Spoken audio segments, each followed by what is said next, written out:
hair stories from Reddit. Reddit can represent both the best and the worst of the internet.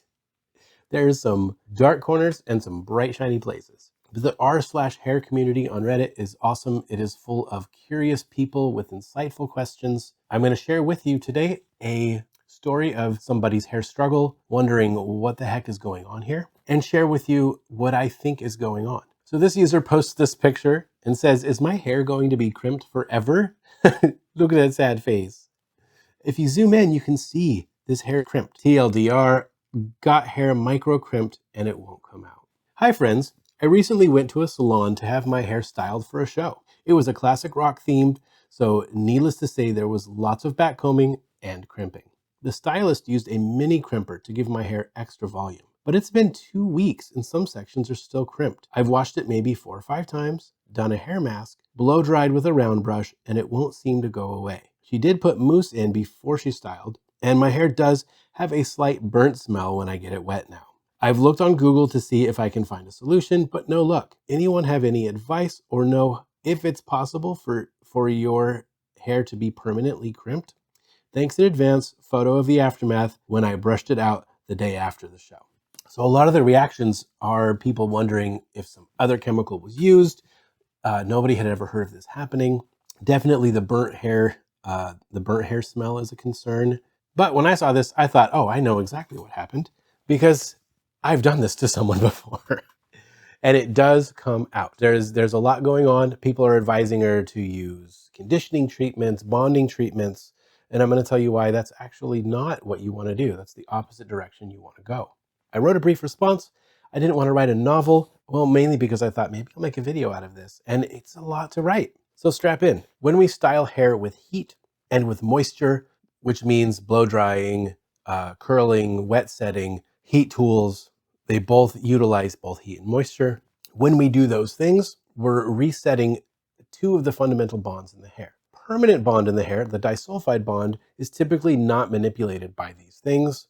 Although excessive heat can cause permanent damage, you can't reliably change the texture with heat alone, even if it's excessive heat, because the hair may just end up melting. In her case, the hair didn't melt, but there's a lot going on. So it wasn't the permanent bond. The disulfide bond is manipulated with perms relaxers.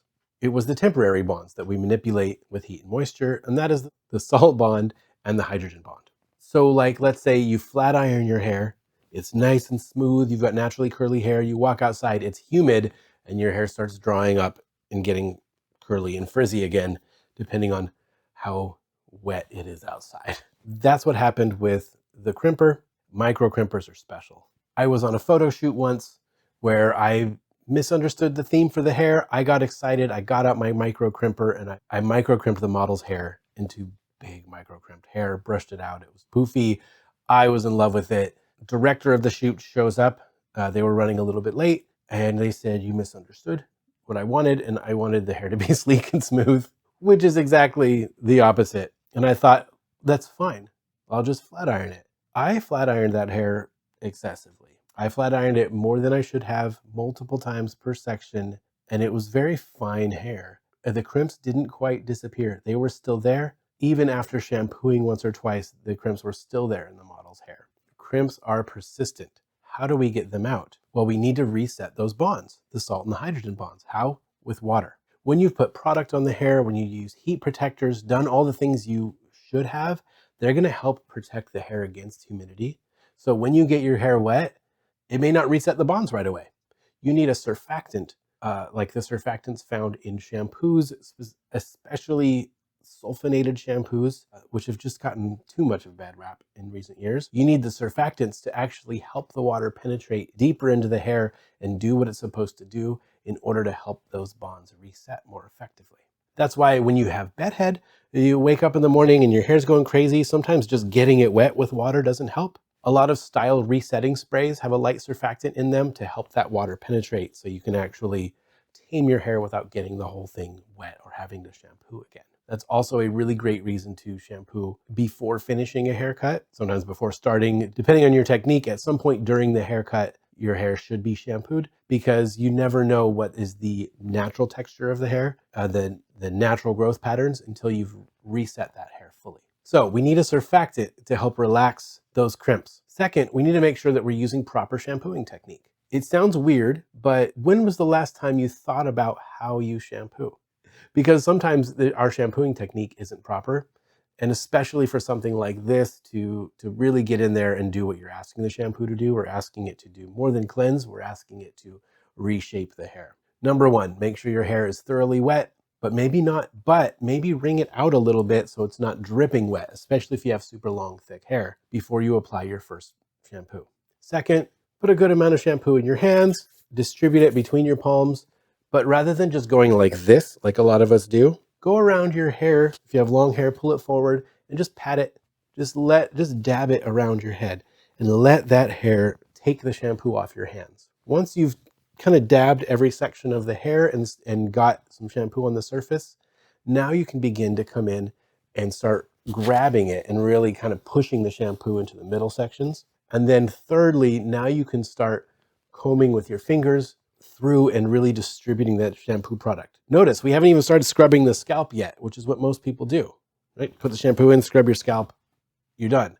In this case, we want the shampoo to be put on every section of the hair. Forget about your scalp for now. Your scalp didn't get crimped, and let's start really distributing that shampoo through the hair. Chances are, because of the product, because of natural and outside oils that have been put on your hair, it might not even get that foamy this time. That's totally cool. Make sure it's fully distributed, always as you're combing through your hair, going in the direction of the hair growth. Because of our cuticle layers, they're overlapping layers on individual strands. You don't want to tangle up the hair.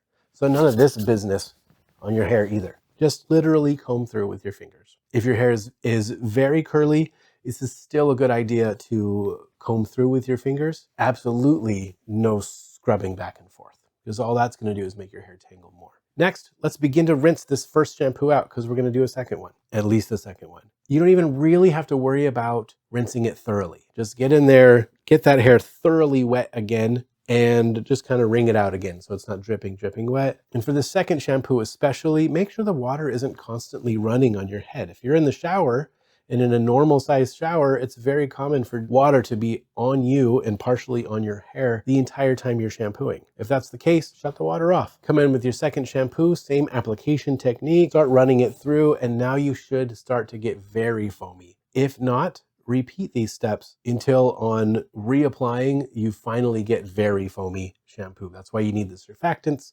Not a sulfate-free shampoo necessarily. They don't always foam up as nicely. You genuinely want something that's foamy. That's an indicator that it's cut through the oils and is actually penetrating into your hair. Now you can use your fingers or a wide tooth comb, and I want you to distribute from the roots down to the ends and kind of go around your head. Like take it in partings and just do small sections. Pull it all this way. Now start on this side, pull it all this way. You can flip it forward if you want to. Just make sure that you are thoroughly touching every strand on your head. Once this has happened, now do a thorough rinse. Make sure you get it all out of there, and maybe a light conditioner. If the ends get tangly, maybe condition them. There's no rule that says you have to condition all the way up to your scalp. That's a totally separate video though. And once you get out of the shower, comb through your hair and do your normal routine. You may want to blow dry it straight for trying to get those crimps out and see where you're at. The crimps should be drastically reduced, if not fully gone by now. At this point, if you feel like you need to, you could even flat iron once it's dry to try to really smooth out the remaining crimps. And hopefully the burnt hair smell is gone too. But let me tell you why conditioner is a bad idea. Remember how I said we need to reset the chemical bonds of the hair by letting water penetrate? The whole point of a lot of conditioners is to prevent that. Protein conditioners, bond builders, anti-humidity conditioners, those all put a coating on the outside of the hair that, yes, is water soluble. There's no such thing as putting a permanent coating on your hair. That coating is going to prevent the water from penetrating into the hair, which is great when you're trying to maintain a style, terrible when you're trying to undo a style. Until the crimps are totally gone, you want to avoid conditioners with film formers on them. Most conditioners have them, so let's try to avoid those. And for that matter, when it comes to the shampoo, that's why a clarifying shampoo might be best.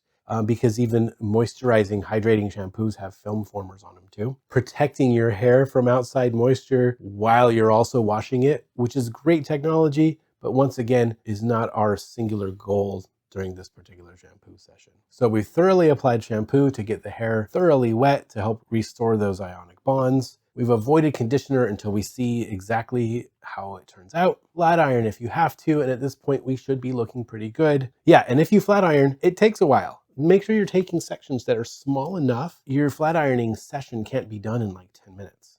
If you have long, thick hair and it takes you 10 minutes to flat iron your hair, I can nearly guarantee that your sections you're taking are too big. As stylists, we're trained to take a section that's no wider than our flat iron that we're using. So a 1-inch flat iron is going to require no bigger than a 1-inch section of hair, often even smaller. When you're doing something like a micro crimp and you're wanting the biggest hair possible, I bet you your stylist took really tiny sections. She crimped it, did the next section, crimped it, held it. Micro crimpers are way more aggressive than like your old school bigger crimpers.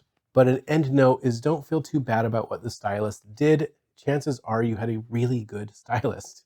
It just so happens that your stylist did one of the most persistent temporary styles on your hair.